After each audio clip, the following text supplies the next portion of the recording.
Night falls over Wynwood, and the murals seem to move before anyone sees the Carnotaurus. Its horned head passes beneath painted faces, while music beats through old warehouses and open courtyards.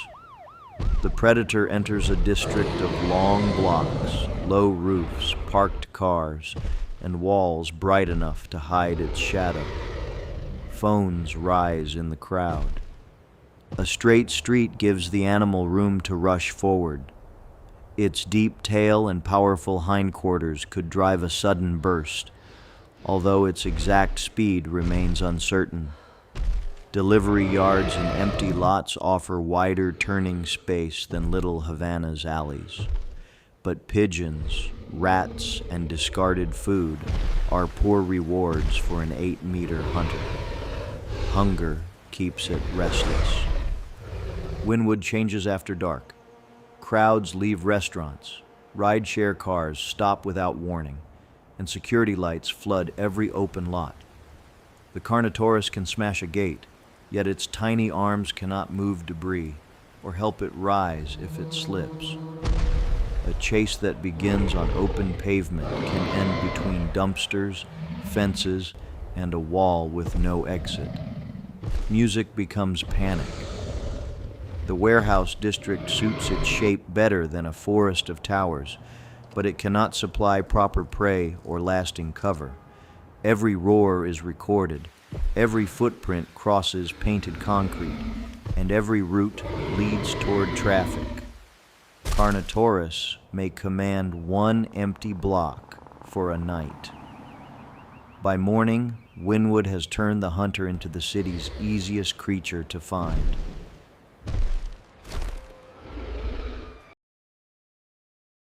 Ankylosaurus in Port Miami on Dodge Island, Miami. The Ankylosaurus meets no predator at Port Miami. Instead, steel containers rise above lanes of concrete. Cruise terminals stand on one side, cargo cranes on the other, while trucks move through the island with little warning. The armored dinosaur enters a landscape built for machines almost as heavy as itself. Steel has replaced trees. Its low body fits beneath equipment that would stop a taller animal, and bony plates protect its back from debris. When a truck horn erupts nearby, the Ankylosaurus turns and swings its tail club. A barrier bends, loose cargo scatters, and workers retreat. Armor gives it confidence, but the port has no natural enemy for it to defeat. Concrete stores the afternoon heat. Painted lines offer no direction, and rows of containers create dead ends. The dinosaur can shove through fencing, yet every turn requires room for its wide body and heavy tail. Worse, almost nothing edible grows on Dodge Island. A few palms and strips of landscaping cannot feed such a large herbivore. For hours, Port Miami may look like a place strong enough to hold the animal. In truth, its defenses only delay real danger. Hunger pushes it toward bridges, tunnels, and moving traffic, where one frightened swing could block the entire port. The Ankylosaurus survives the machinery, but it cannot survive a world made almost entirely of stone.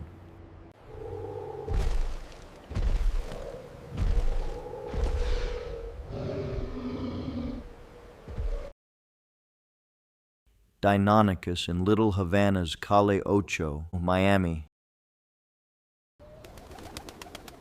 Calle Ocho is awake when a Deinonychus slips behind its storefronts. Music spills from cafes, delivery doors open, and the smell of cooked food drifts through narrow side streets. The dinosaur stays away from the bright avenue, moving instead through courtyards, back lots, and alleys behind Little Havana. The city never fully slows down. At about the length of a small car, it is dangerous without being too large to hide. Its stiff tail steadies its quick turns around walls and dumpsters, while the raised claw on each foot stays clear of the pavement.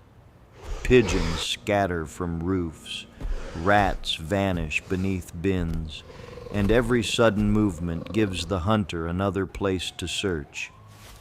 The neighborhood works against it. Chain link fences break the alleys into traps, smooth tile offers poor footing, and cars appear from blind corners. Crowds gather after the first sighting. The Deinonychus may avoid people rather than attack them, but noise closes routes that were open moments before. Its hiding place keeps shrinking. After dark, it follows back streets and hunts what the city leaves behind. That would not make Calle Ocho a true territory. Cameras, traffic, locked gates, and constant human activity would expose it sooner or later. The dinosaur's best weapon here is not its claws, but its ability to disappear, and Miami gives it fewer shadows every hour.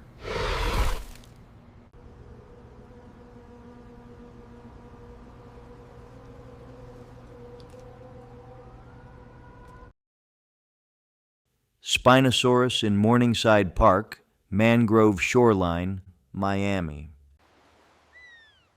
At Morningside Park, the Spinosaurus enters Biscayne Bay through a shoreline of shallow water, tangled roots, and boat ramps.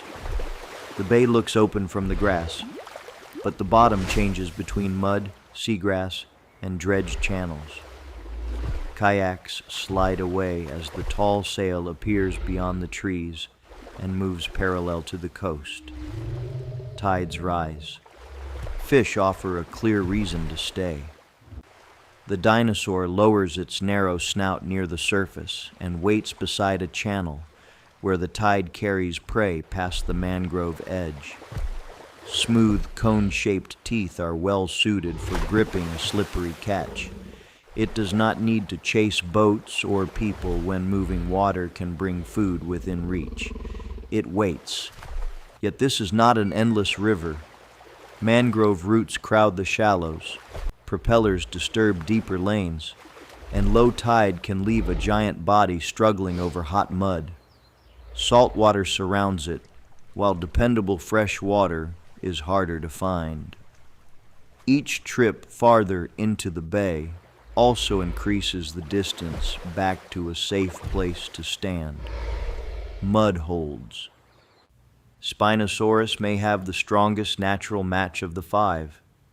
Morningside gives it fish, shade, and access to open water, but only along a thin urban shoreline. It could patrol the bay's edge, learn the tide, and avoid boat traffic. Thriving would depend on staying near the coast, because the open bay offers freedom without forgiveness.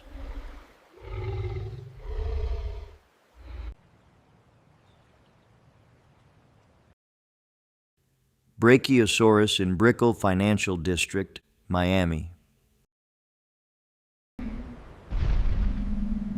At dawn, Brickell's glass towers catch the sun before the streets below receive it. A Brachiosaurus walks beneath them, its shoulders already level with palms and traffic lights. Its longer front legs tilt the body upward, letting the neck rise toward rooftop gardens and high branches that no modern land animal could reach. Windows flash around it. The first meals come from landscaping.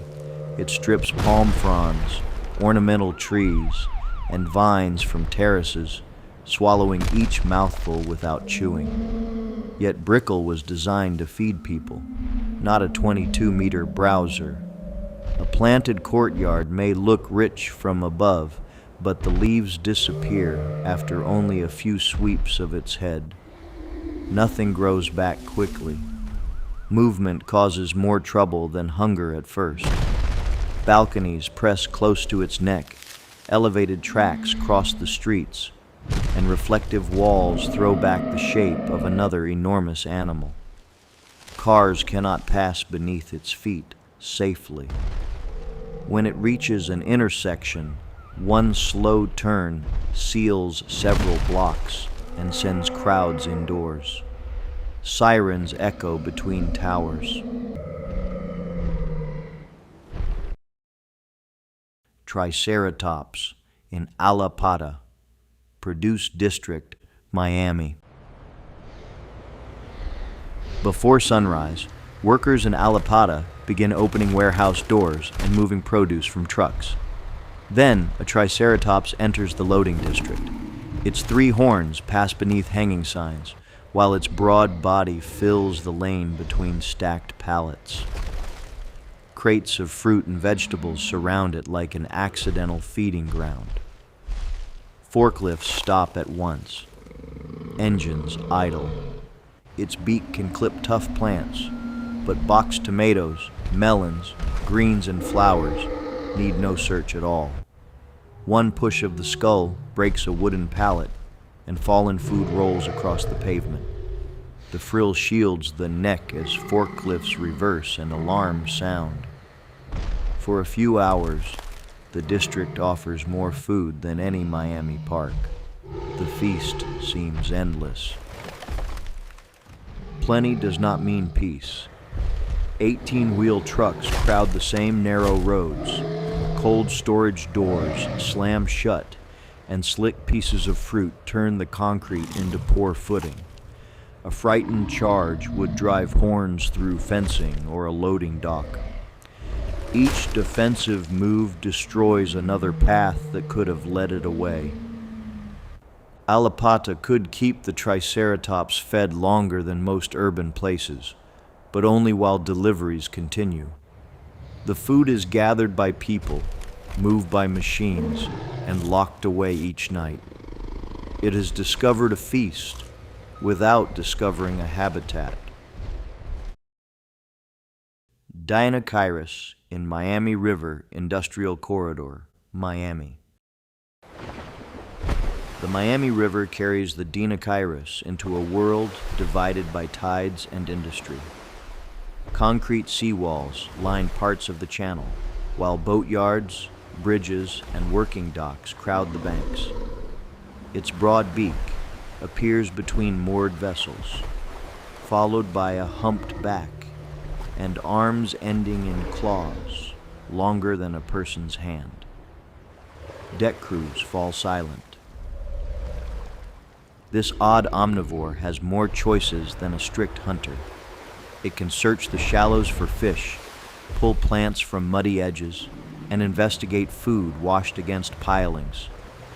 A rising tide opens small corners beneath docks, while the long arms rake floating branches aside. The river offers many small meals instead of one perfect one. That variety keeps it moving. Every useful route is temporary. A low bridge may block its back.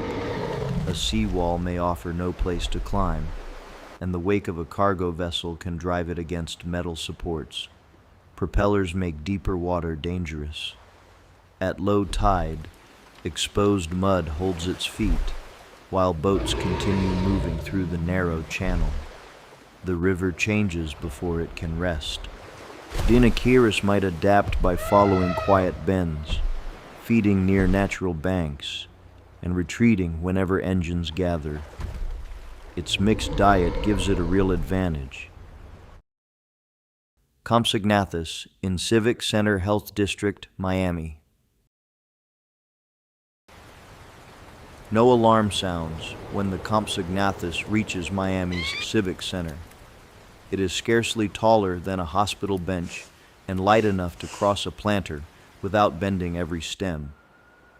While ambulances arrive and trains pass overhead, the small dinosaur slips beneath parked cars and disappears through the busy health district. Nobody looks down. It stays unseen. Its needs are simple compared with those of the larger arrivals. Lizards hunt near warm walls, insects gather under lights, and rats move between service areas after dark. Sharp teeth and quick legs make each small animal a possible meal. A storm drain hedge, or parking structure can become shelter within seconds. One block provides everything. The district is still full of hazards. Automatic doors can carry it into bright hallways with nowhere to hide. Tires, cleaning machines, smooth floors, and sealed rooms are more dangerous than any predator. Cameras may catch a blur, but workers searching above knee height could walk past while it waits behind pipes or equipment. Silence protects it best. Compsognathus does not need to defeat Miami. It only needs to fit inside the spaces the city forgets.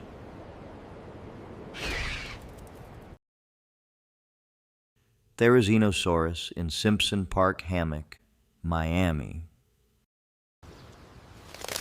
Morning traffic surrounds Simpson Park, yet beneath its canopy, the city almost disappears. A Therizinosaurus steps into 8 acres of tropical hardwood hammock, brushing past gumbo limbo trunks, palms, and vines. Towers rise beyond the leaves, but deep shade and thick growth preserve an old pocket of Miami. The border is never far away. The giant is not searching for prey. It lifts its long arms and draws leafy branches toward its beak, using its famous claws more like hooks than knives. Food hangs at several heights, and the humid forest gives it relief from the sun. Every pull shakes fruit, insects, and startled birds from the canopy above. High leaves become easy meals. Space soon becomes the greater problem. Narrow paths, fences, and tightly packed trees leave little room for a 10-meter animal to turn. Its claws snag vines, its body presses against trunks, and each heavy step crushes young plants that took years to grow. Beyond the park waits pavement, speeding cars, and almost no cover.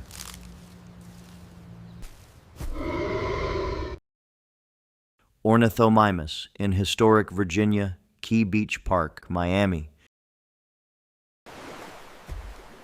Ornithomimus reaches Virginia Key at sunrise, where open sand lies between Biscayne Bay, coastal plants, and the old park grounds. The beach opened in 1945 after Black Miami residents challenged segregation, giving the shore a history larger than its quiet appearance. Now, a strange visitor races beside the water. Built like an oversized ground bird, the dinosaur is made for open space.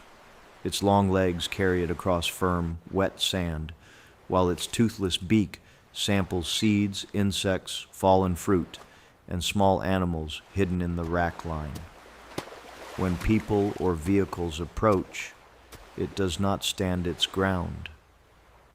It turns and runs before danger closes in.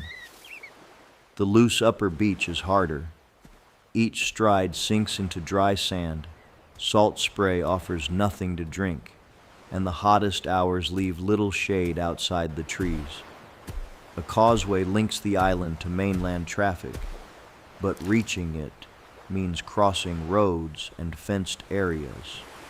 Speed helps only when there is a clear route ahead. Open roads wait. Virginia Key gives Ornithomimus more choices than a strict hunter or browser. It can search several foods, rest beneath coastal trees, and flee across long beach stretches. Fresh water and safe space still decide its future. It may thrive for days, perhaps weeks, but the island finally feels less like freedom and more like a track with no finish. If you enjoyed this video, please click the like button. And don't forget to subscribe to this channel. See you in the next one.